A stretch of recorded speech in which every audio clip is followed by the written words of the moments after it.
Ms. Smith, you may open. Thank you. Hello, everybody, and thank you for coming here tonight to listen to us. My name is Elsa Smith, and I'm here to ask for your vote for Van Zandt County Clerk. I have been in the Van Zandt County Clerks now for 10.5 years. I have worked in this office and have trained with my previous county clerk with the elections, voter registration, and every aspect of the office. I will not require any training on any of the duties of the office. The county's debt is well known, and the money saved by electing the person who is knowledgeable and trained benefits the taxpayers of Van Zandt County. The county clerk's office will continue to be open during the lunch hours. Customer service is always and will always be the utmost important to us. The taxpayers of Van Zandt County will be my employer, and I shall serve each one of you with the dignity and determination to fulfill the duties of the office with excellence. I will use my experience and leadership to provide the courteous and efficient service that you, the citizens of Van Zandt County, deserve. We do research of birth, death, land records in our office. And since doing voter registration since 2007, it is my passion. Doing all that research, it's just in my heart to do it. I've trained 2 co-workers in the voter registration field and now training another one. The election process is not just configuring a poll book or answering a phone. It is going into detail and testing ballots and ordering ballots. So I would appreciate your vote, March 6th.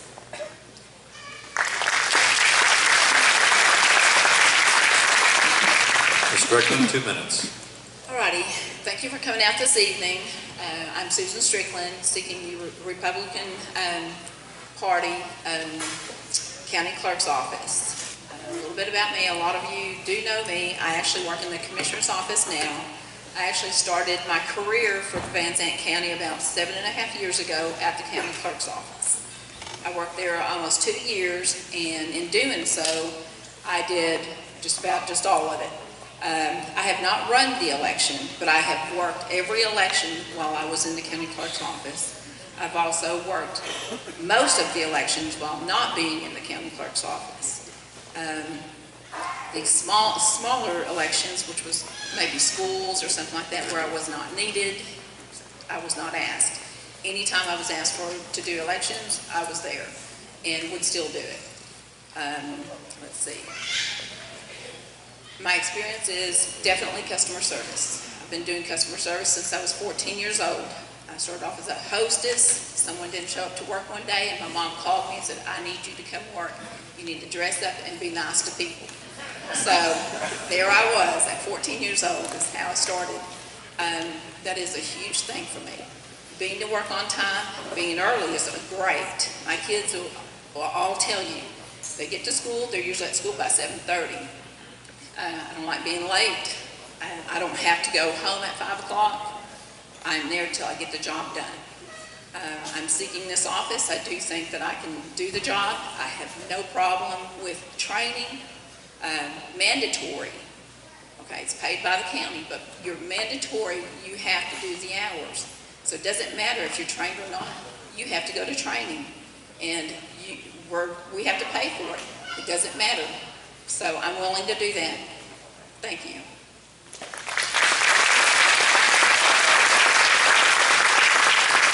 Well, thank you. Our first question will come from Ken.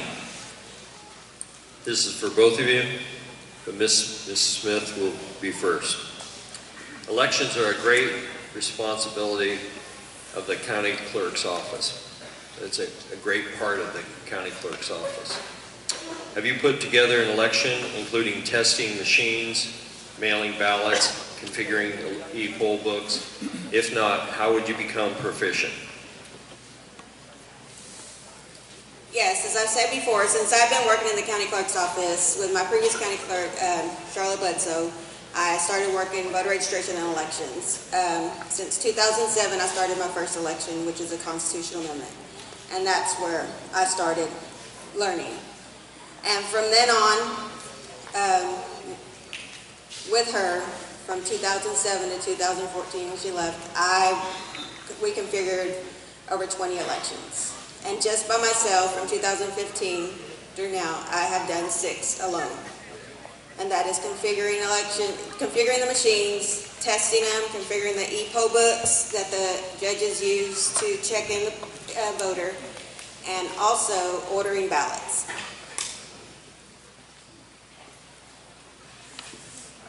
Okay, Ms. Strickland?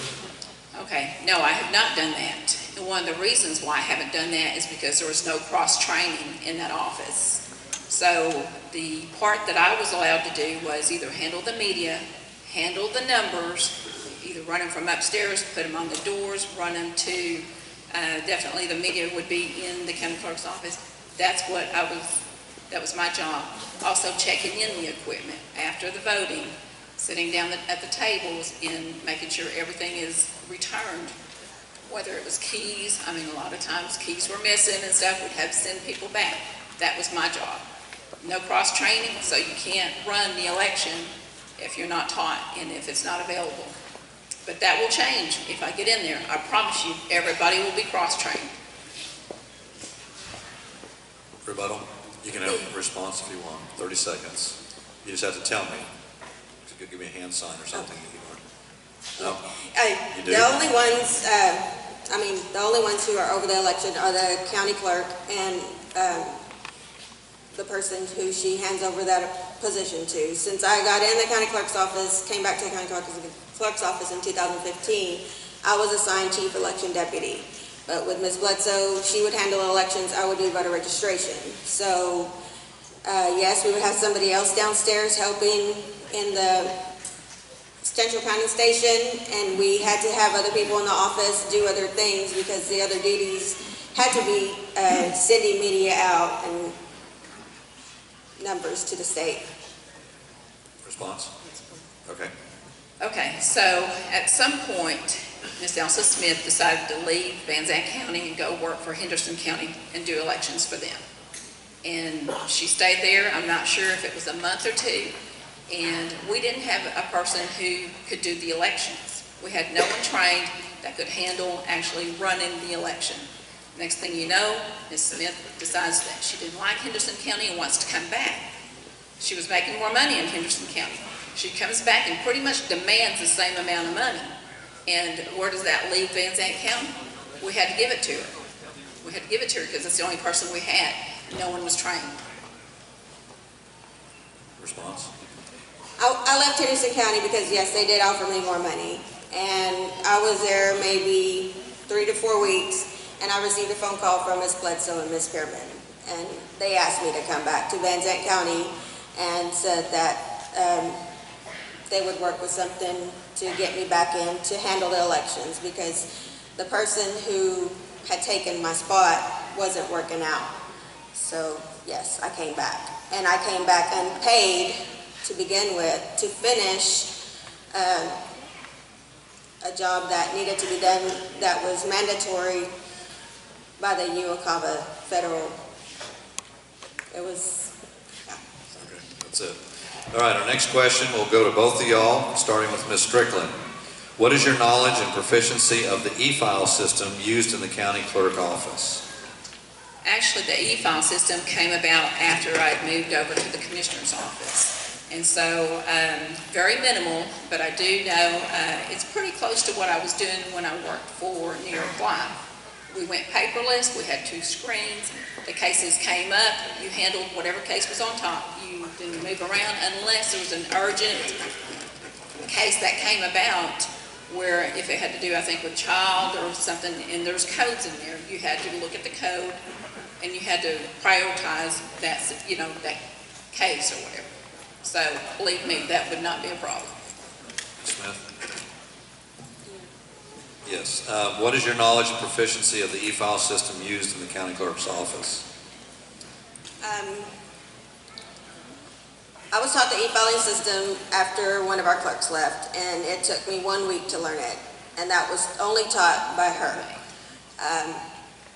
who she knew what she was doing because she came from the district clerk's office. So, and I handle the civil cases and e-file. Otherwise, it's a pretty simple system, very proficient. There are some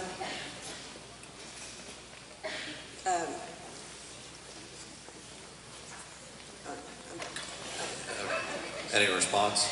Well, I just know that I'm a fast learner. If it took her a week, all right, maybe give me 10 days, I'll get it done, I guarantee you. Okay, next question, Brad. This question is for both candidates. Ms. Smith, you'll be first.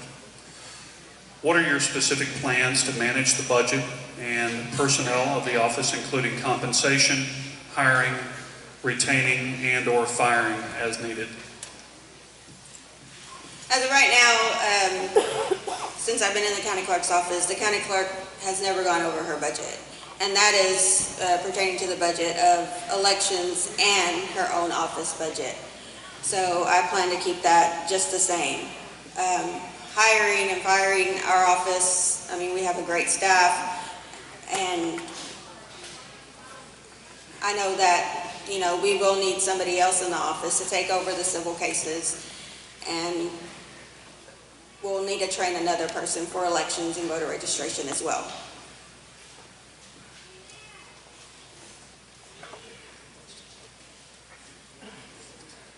What are your specific plans to manage the budget and personnel of the office, including compensation, hiring, retaining, and/or firing? Okay, well, I'll be staying within the budget. I would take a look at that and take a look at my staff. Part of the problem that I see sometimes in that office where I may need to do some staff changes is you can't be on your phone and on Facebook during the day when you should be working. You can't be on Pinterest looking at stuff. I can see when I go home in the evening, somebody posted something at 2:30. Well, how are you posting something at 2:30? That's your money not being well spent. I guarantee you, my phone is usually in my purse. Once in a while, Keith will call me and say, I'll be out or whatever. I may text you. I will look at my phone. You won't see me on Facebook. You won't be seeing me texting my friends. That's not what I do. So definitely would stay in the budget. I'd look at my employees and make sure they're doing their job for 8 hours a day. So thank you. Responses? Yeah. Go ahead. We don't normally get breaks in our office, so, you know, every once in a while we keep our phones in our drawers or our purses, and every once in a while when Ms. Strickland walks in the office, she'll catch one of us on our phones. But other than that, that's because we're taking a 15-minute break. And like I said, in the county clerk's office, there's hardly any breaks, so that's taking a 15-minute break. Response? Okay, so here's the way I would work this out. If you're going to take your break, get up from your desk, walk around. You can go outside for your 10-minute break or whatever and do what you want to do out there. But when a customer comes in and sees you on your phone, that's on me. That's going to be on me. I'm the county clerk. I'm not going to have it. You walk out, you go outside, and I'm okay with that. You can take a break. You know, y'all can schedule it, whatever you want to do, but that's the way that'll be handled. That's the way it was handled at New York Life, and it worked perfect. Response?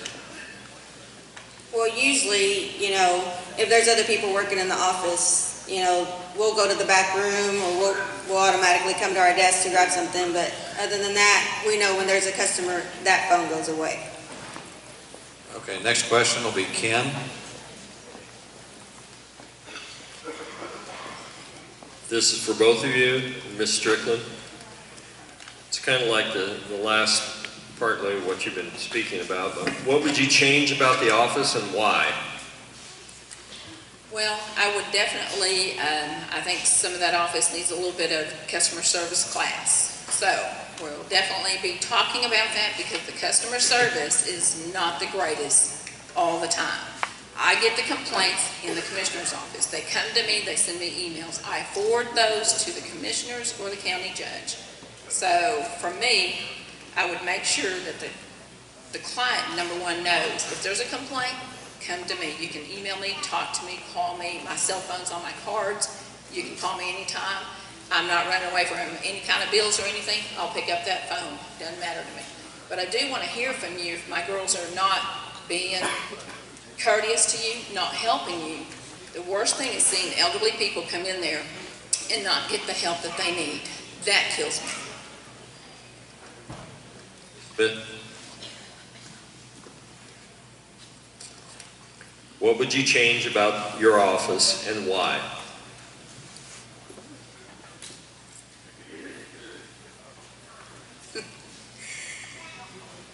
To me, we work with customers every day, and customer service is our #1 priority.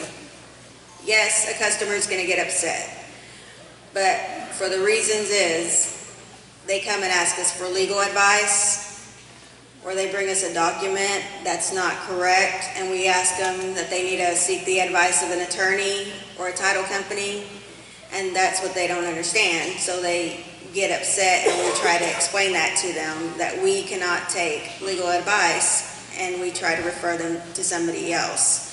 Although we cannot tell them who to go to, we do have to refer them to an attorney or a title company. Response? I'm going to give one example that happened probably about 2.5 weeks ago. Young lady comes in my office. She's about 20 years old. She's here for a jury, and it's going to be in the county court at law.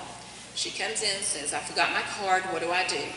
I get up and I walk her to the county clerk's office, which is, when I worked in there, this is the way we handled it. I walked her in there. I said, "They'll go ahead and look you up. They'll give you your number. They'll put it on the card, and then you'll just answer the question. You need to fill it out, and then you'll go in there." I took her in the county clerk's office, got yelled at, and told her to get in the courtroom and they'll handle it in there. That is not customer service. Okay, our next question from me will be to both of y'all, starting with Ms. Smith. What is your management experience and background to do the best job for the county clerk office, and describe how you would work with the county judge and the judge of the county court at law? Since being in the county clerk's office, I started out as just a clerk. And then I went to chief election deputy. We've always worked closely with county court at law, with court cases, through email, phone, or going to each other's offices. We have a court clerk for the county judge during probate and guardianships and some other cases. And other than that, it's just communication, to keep that communication going between the courts. Strickland? Repeat the question just so I can get Yes. that. What is your management experience and background to do the best job for the county clerk office, and describe how you would work with the county judge and the judge of the county court at law? Okay, so I started at 22 years old, had my own business. So I had employees, and it was a great business, did it for years, sold out, and actually went to work for the company that bought me out. So I've had employees before. I have no problem working with any of the county officials. I work with the county judge now because I work for the commissioners. I work with county court at law when I worked in the county clerk's office.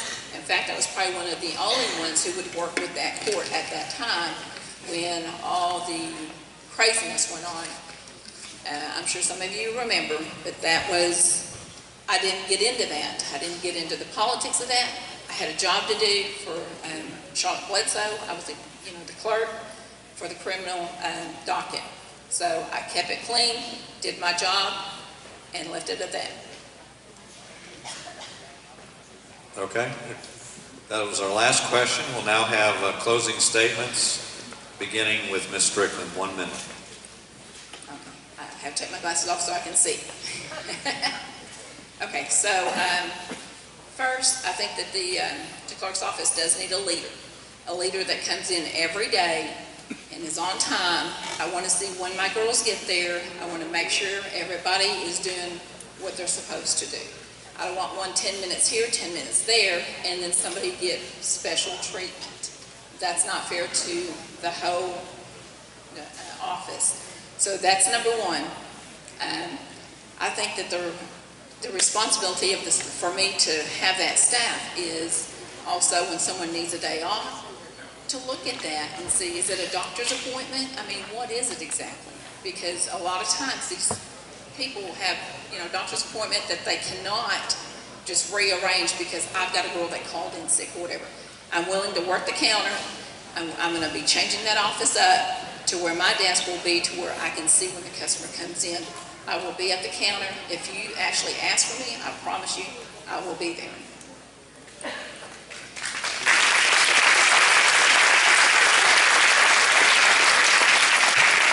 Ms. Smith, 1 minute. Thank you for listening to us tonight. I'd like to just let you know that I will use my experience and leadership to provide great customer service for this office and to continue to serve the citizens of Van Zandt County.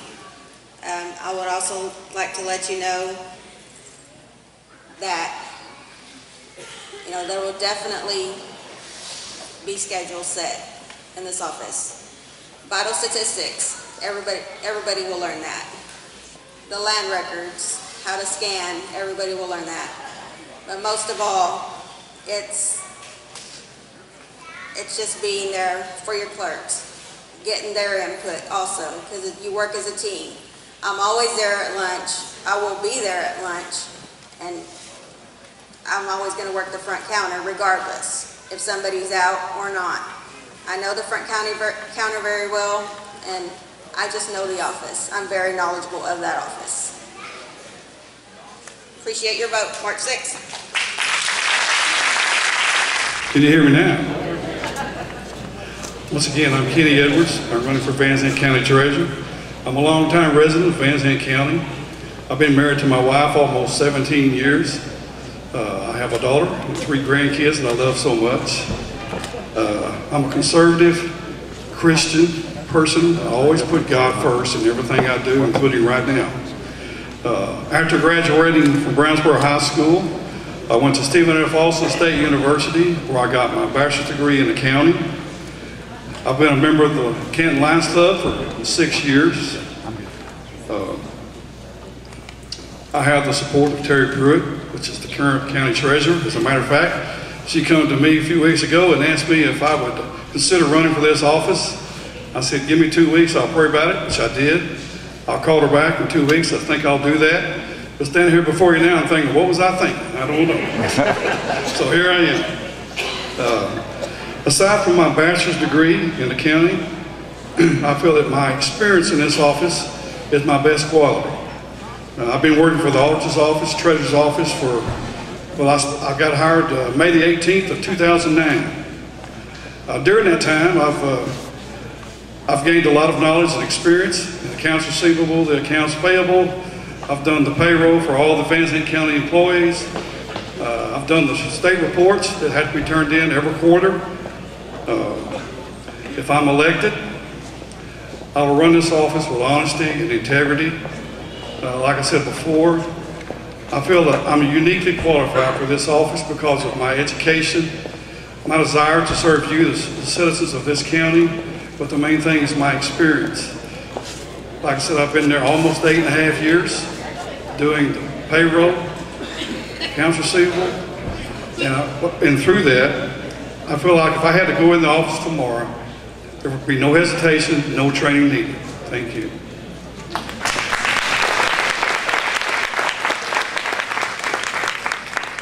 Ms. Cantrell.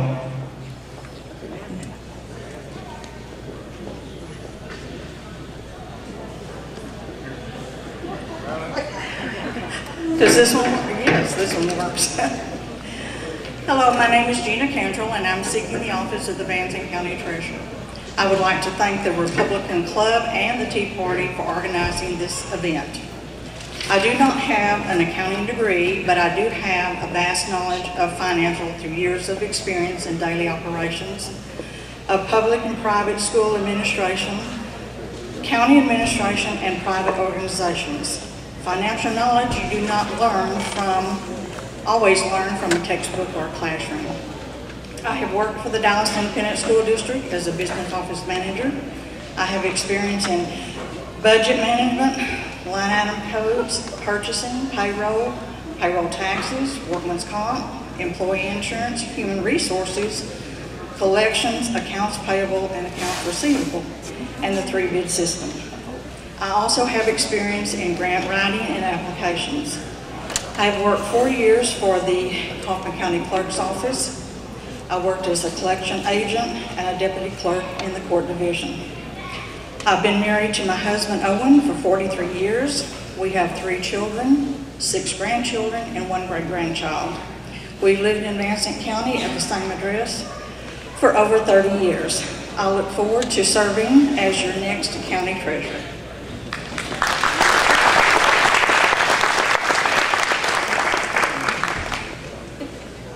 Okay, we'll start our first question with Brad.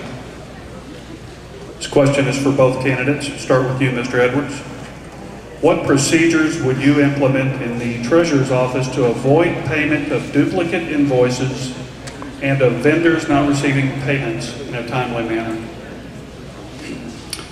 Well, my thought on that is that the system we have, the net data system, once you put invoices into the system, it's supposed to recognize every invoice number that's put in. And it'll flag you if the invoice has already been in there once.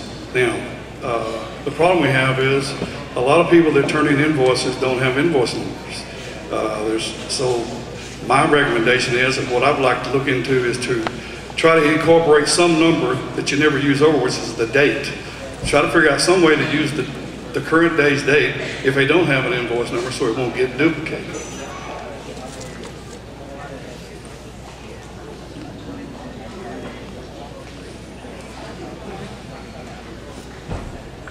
Would you like the question again? Yes, please. What procedures would you implement in the treasurer's office to avoid payment of duplicate invoices and of vendors not receiving payments in a timely manner? Well, normally I can remember who I've paid and who I haven't paid. Because I do that, I pay accounts payable where I work now, and I do accounts receivable. I'm not for sure what I would implement right now because I've not been in that office. I don't know exactly how they do that, but I would do research on it to make sure that it has not been paid. I'm really not for sure what I will do until I get into that office. Go ahead, Mr. Edwards. The problem is that you have it because of the timeliness. Invoices have to every 2 weeks they have to go before Commissioner's Court to get approved before they can be paid. And in the process, sometimes those bills don't get paid. It seems like a slow process. The vendor, thinking they're not going to get paid, will send that invoice in again. And the problem is, like I'm saying, if you have an invoice system in the computer, it'll catch that the second time around and flag you that this has been paid once. Don't pay it again. Okay, our next question from Ken. This is for both of you. Ms. Cantrell, you'll be first. Okay. Is that mic not working right there? Yeah, why don't you use that? Couldn't get it on. That way.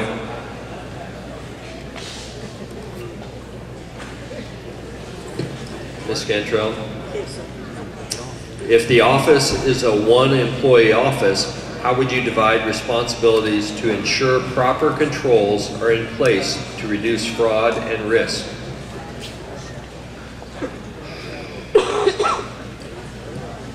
Well, right now where I work, we have a 3-person.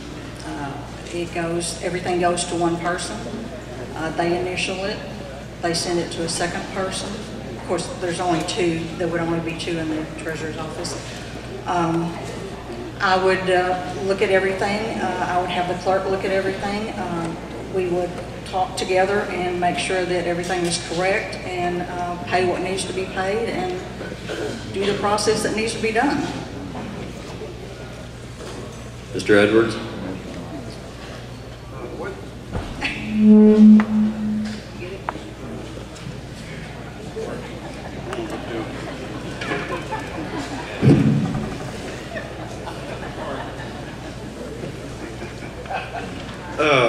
you repeat it one more time? Let me get my thoughts right here. I'm sorry. No problem. If the office is a one-employee office, how would you divide the responsibilities to ensure proper controls are in place to reduce fraud and risk? The way we currently do it is, in the treasurer's office, the invoices are vouched in by the employee that we have in the treasurer's office. Once those invoices are vouched in, they go to the auditor's office where they go through and look at all the invoices to make sure everything's coded properly to the right vendor. And then once they get approval, then it goes to the commissioner's office, which approves the payment. Once the payment is approved, it comes back to the auditor's office, which is a different employee in the auditor's office, takes those checks and stuffs the checks so that there's no fraud involved at all. So you have 3 people involved in that process before it goes out the door. Rebuttals? Comments? We're going to bring you a good mic. There you go. Thank you. Well, 30 seconds if you want to respond. no, I agree with him. That's a good process. And now that I'm aware of it, we'll certainly use that. Okay. Next question will go to Mr. Edwards. Can you explain your past voting in the Democrat primaries according to the county clerk records, and what have you done to build Republican ideals in our area? Did you say my past voting record in the Democrat, what you said? Yes, sir. Can you explain your past voting in Democrat primaries according to the county clerk records, and what have you done to build Republican ideals in our area? I don't remember that, but that must have been years ago, because I voted Republican for the last 25, 30 years. I know in the years past, years ago, me and my family and everybody in Van Zandt County were Democrats, but that has all changed. I have different views of the way things are now. I'm a Republican because I believe in their platform. As far as in the past, maybe I voted Democrat, but that's been years ago. I don't understand that, but whatever. That's my answer. Okay. Brad has the next question. This question is for both of you, and Mrs. Cantrell, you'll go first. What is your management experience and background to do the best job for the treasurer's office, and describe how you would change anything about the office operations and why? Well, as I said earlier, I really won't know what I need to do until I get into the office. I just feel that there needs to be a new set of eyes in the treasurer's office to find any problems, fix them, and have an office that will run smoothly. You know, it's really hard to answer that unless I'm in that office, because I don't know what changes really need to be made. I've heard a lot of hearsay, and that's what it is, hearsay, that what needs to be done. And I can't make any promises. I'll just do what I need to do if I'm elected county clerk. Excuse me, county treasurer. I used to work in the county clerk's office for Kaufman. Mr. Edwards? Yes, I've had jobs in the past where I was in the management position and had employees working for me. As far as this office, I think we need to have an open mind, be open to suggestions and changes that may need to take place to address those changes if need be. I think there needs to be courtesy to the people coming into that office. I think our employees should treat people with a good attitude, as well as fellow employees that come in, be courteous to each other. I've also said this, I've been there a long time, I've seen a lot of things. I think there needs to be more communication in this county between all the departments. I've seen a lot of departments that don't get along. I know there's issues, I know you can't have everything the way you want it, but I realize that communication is a big thing. I've always thought that we need to communicate more. So I think that would be part of it. Okay, any response? Okay, closing statements. You'll have 1 minute each, beginning with Ms. Cantrell. Okay, I would like to serve the employees and the citizens of Van Zandt County. I will have the office open from 8 to 5, Monday through Friday. I will be a full-time county treasurer and be accountable to the employees and the citizens of Van Zandt County. Let's see. I will work with the other county offices in a cooperative manner for the benefit of the county, regardless of personal differences.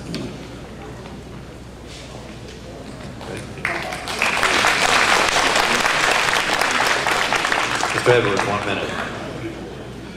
I would just like to say that I feel like I am the best choice for this position because not only I have the education and the desire for this position, but more importantly, like I said before, I have the experience necessary to be the next county treasurer. Just remember one thing, experience does matter. And I have been there for 8.5 years doing these things every day that they're doing now. Payroll, accounts receivable, the quarterly reports. And like I said, the main thing is if I was asked to go in there tomorrow and do this job, there would be no hesitation, no training, because that's what I do every day. I've been doing this stuff for 8.5 years. That's why I know all about the invoicing system. I know the net data system. I've been using it for 8.5 years. I just ask for your support, your vote on March the 6th. Thank you. Thank you for letting me talk. Y'all have a problem hearing me? My voice is a little dry because I put signs out Saturday in the rain. But these pamphlets, door hangers, are on my table to the right, close to the door. But what it basically says is I graduated from East Texas State University with a triple major, accounting, economics, and finance, with a minor in management. I lost a bet with my wife, and that's the reason I'm in Van Zandt County. Her family's been here since 1843. We've been here for 45 years, so I'm not new to this area. I go to most all of the budget meetings. I go to almost all of the commissioner court meetings. And I know what goes on behind closed doors, and I know what goes on in open court meetings. But my plans are to keep you informed as I have in the past. I've been in the paper a lot, and I take issue with some of the direction it's headed. And it's time we ran this county as a business like I'm accustomed to. And I had 9 major corporations reporting to me. I was the assistant to the chairman of the board of over a $500 billion corporation. I handled accounting, economics, the finance department, the human resources department, the lawyers. I had a chief attorney for each of the companies, and that was 9 companies that reported to me. We need to get that deal. We've got 10 seconds. But I want to represent you, the citizens, instead of be a politician. We need that.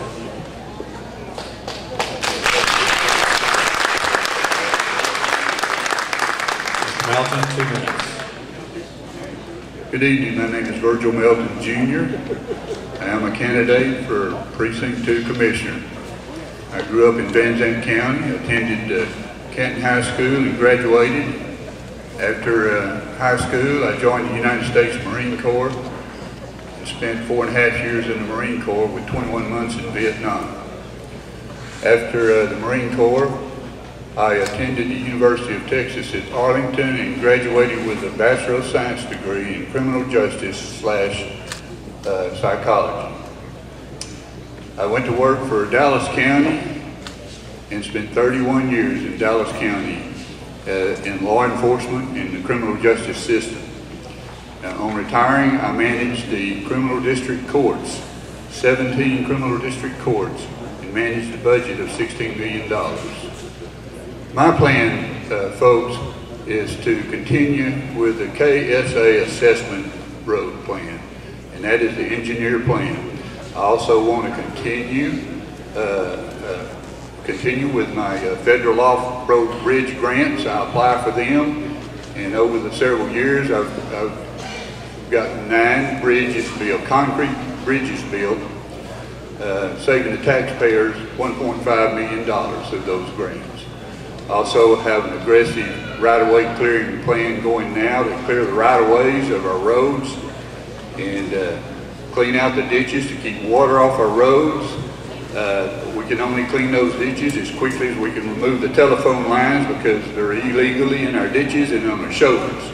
But I appreciate your vote and support tonight. Thank you.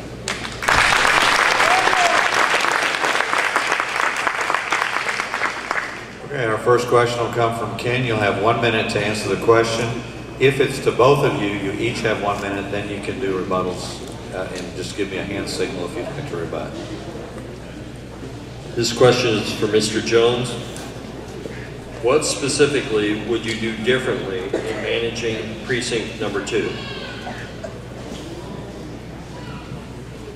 Specifically, I would make a list for all taxpayers to see exactly the condition of the road and when they will be fixed. And I'm talking fixed, not patched. There will be an ongoing patch system the entire year as long as the money holds out and we can buy product. If you would like to rebut. Yes, I'd like to rebut yes, that. Sir. You have 30 seconds. Now, folks, I had a plan where I posted all my daily worksheets on the internet through our Van Zandt County website. We had some trouble and we're working on getting that back up, but I post all my worksheets right on the website. You can go to and look and see what we do every day. Okay, next question is to, oh, sorry, I didn't see your hand. Go ahead. Go ahead, 30 seconds. I've got a computer. My wife's got a computer. I've tried to pull that up on the website for 2 years. I've not seen that. I do have some records that is on file in the county clerk's office, but it does not list daily activities. You need to call IT and get to work on your computer.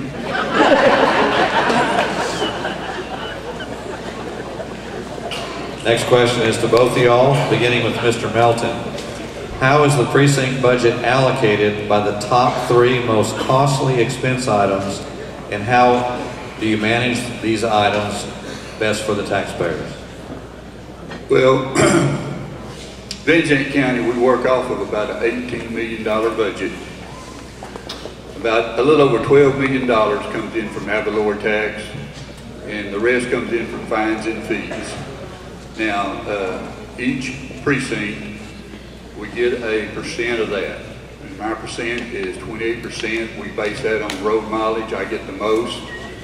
And that is divided up over my whole budget. My budget this time was a little over $2 million. And that includes salary, road and bridge materials, gas, diesel, and other necessities. Okay. Ms. Jones. He's pretty accurate on the figures he gave me. The budget is correct. The problem is he also used money in road and bridge to hire a resource director in the county, yet the law says you only spend it for road and bridge funds, for road and bridge, not wherever you want to spend it. There's other expenditures they also have spent that is not road and bridge. And all of that is in the budget and expense areas. And you can look at that at the county clerk's office, and it's on file. If you don't know how to find that, I can tell you, and I'm no computer expert, but it's pretty easy to find. Yes, go ahead, 30 seconds. With all due respect, Mr. Jones, we have attorneys and we check these things out before we do something like that. We hired a badly needed resource officer that has straightened the payroll up considerably and also written new policies that we needed badly. Okay, next question from, I'm not seeing your hand. Are you just not putting it up, or am I not seeing it? I guess I'm not seeing it. I'm slow. Sorry, go ahead, Mr. Jones, 30 seconds. When that person was hired, the audit report said that at some time in the future we will need a human resource director. It didn't say you did it immediately. Most things that occur come out on the commissioner court meeting on Friday about 4 o'clock. They act on it, used to be on the following Tuesday. Here lately, they changed it to Wednesday. So they have 2 or 3 days to study completely what's going on and make that decision. I don't think there's anybody in this room can make a decision on the multi-million. Good stop. Okay, next question, Brad. This question is for both candidates. Mr. Jones, you'll go first. Do you think the Commissioners Court is providing the services needed to the citizens of Van Zandt County? And what would you do differently in the county budget and still stay within the budget? Does that make sense? I can answer it. I can read it awkwardly one more time. The Commissioners Court does what they're allowed to by law. Sometimes they can't do certain things. Other times they can do whatever they want to do. Like put stuff in the general fund, then they can spend it wherever they want to. They don't have to tell us what happens. So we are spending a lot of money and we're getting a lot of money, but nobody knows where it goes.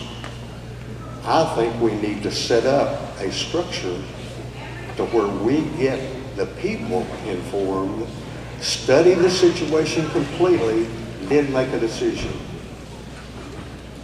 Mr. Melton. Please, would you read that one more time?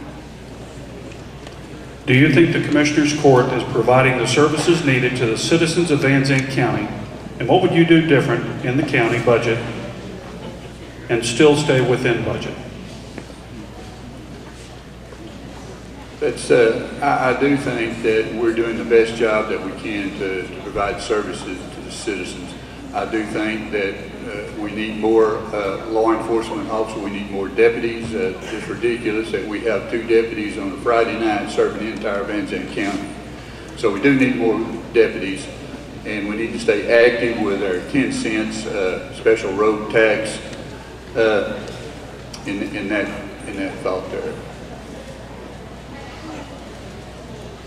Jones, 30 seconds. This year, 2018 budget had $876,000 just due to the 8% increase in value.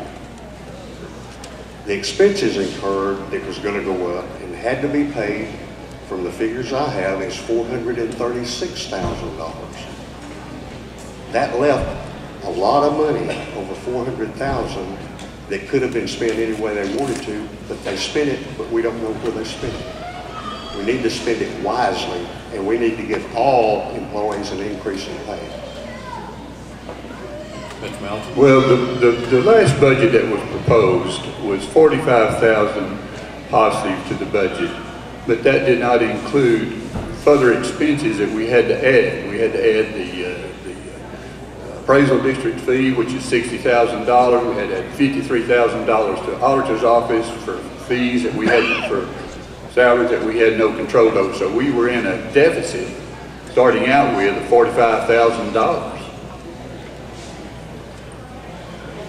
Okay, next question, Ken. This is for both of you. Mr. Melton, you'll be first. Do you think Road and Bridge is getting its fair share of the budget to do the job necessary to repair and maintain our roads, our county roads? And what would you do different in that portion of the budget? Here's the thing on that. Thank goodness the voters voted in a 10 cent special road and bridge fund, and we're using that. However, we cannot let our original road and bridge fund that we get from an ad valorem tax decrease, and that's what's happened in the last several years. It's gone from 25 to this year we got 19% of the tax money to go to the road. So we cannot continue to do that. We have to get back to that 25% road and bridge from ad valorem tax. Otherwise, we'll be back in the same same place we started with before the citizens voted in the 10 cents tax rate. Mr. Jones? She's holding 10 seconds up. I get rid of that, fella.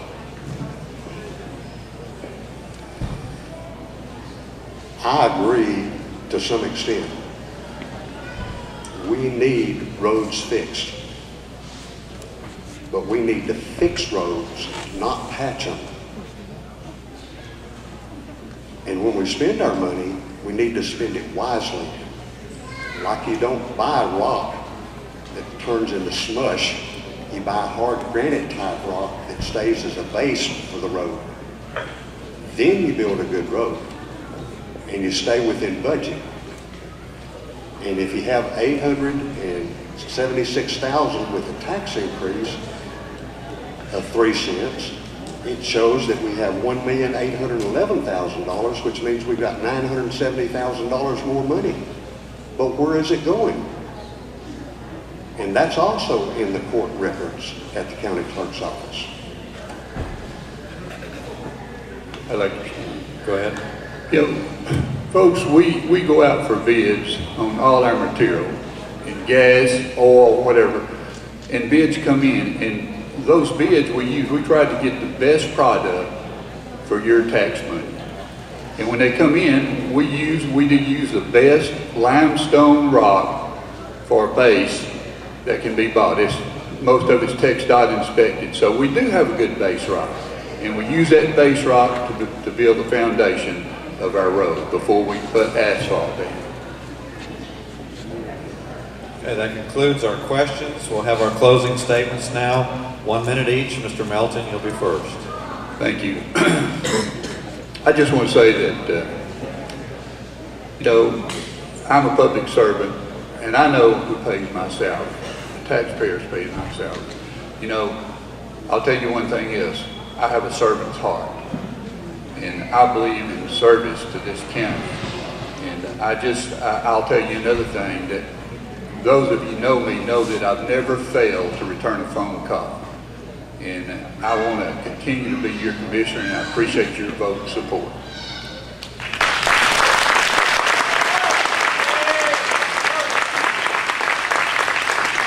Mr. Jones, 1 minute. I want to be your commissioner of Precinct 2, and the first thing I want to do when I get there is to set a plan up so you know what's going to be done. The second thing I want to do is find out where the murder trial fund money went. It was totally removed from budget in 16 and moved to the general fund and then spent, but we've never had a capital murder trial before, and they collected over $3.5 million. And we get that every year, $600,000 to $700,000 every year added to that figure. If we get that, we can build a whole lot more roads than we're building today. But I need your help, and I want your vote come March the 6th. So please vote for me, Lonnie Jones. Thank you.